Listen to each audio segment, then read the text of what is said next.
everyone, welcome back to NDTV Profit. I am Mahima Vachrajani, and in this series of videos, we are going to demystify all the key terms related to the Indian Union budget.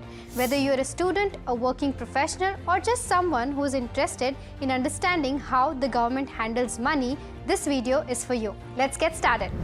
First up, we have the Union Budget. This is basically the Indian government's yearly financial plan. It details how much money the government expects to earn and how it plans to spend it over the financial year, which runs from April 1st to 31st March.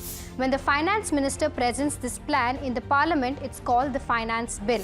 Think of it like a household budget, but on a much larger scale. Next, let's talk about the Interim Budget. This comes into play when the government is nearing the end of its term and elections are around the corner. Instead of a full budget, the government presents an interim one to get approval for a few months' spending. It's like asking for a temporary allowance until the new government is in place. Now, you've probably heard of GDP or Gross Domestic Product. This is the total value of all goods and services produced within India's borders in a year. It is a key indicator of country's economic health. There are two types: real GDP, which adjusts for inflation, and nominal GDP, which doesn't. Real GDP gives a more accurate picture of economic growth because it accounts for changes in price levels.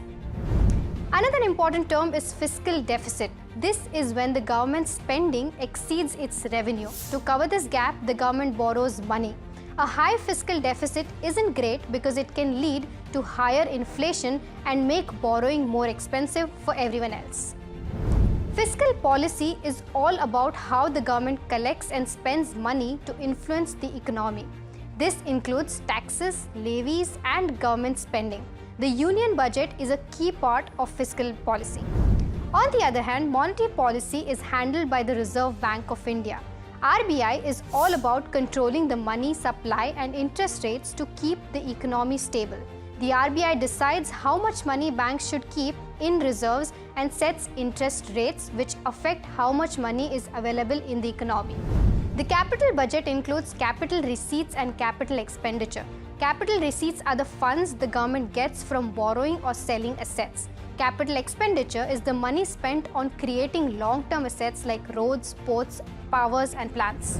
Then there is the revenue budget, which covers revenue receipts and revenue expenditure. Revenue receipts include money the government earns from taxes, interest, and fees.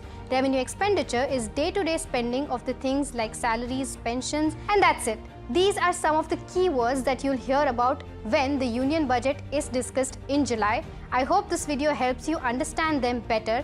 If you have any questions, drop them in the comments below. Don't forget to like, share, subscribe for more content like this. See you in the next one.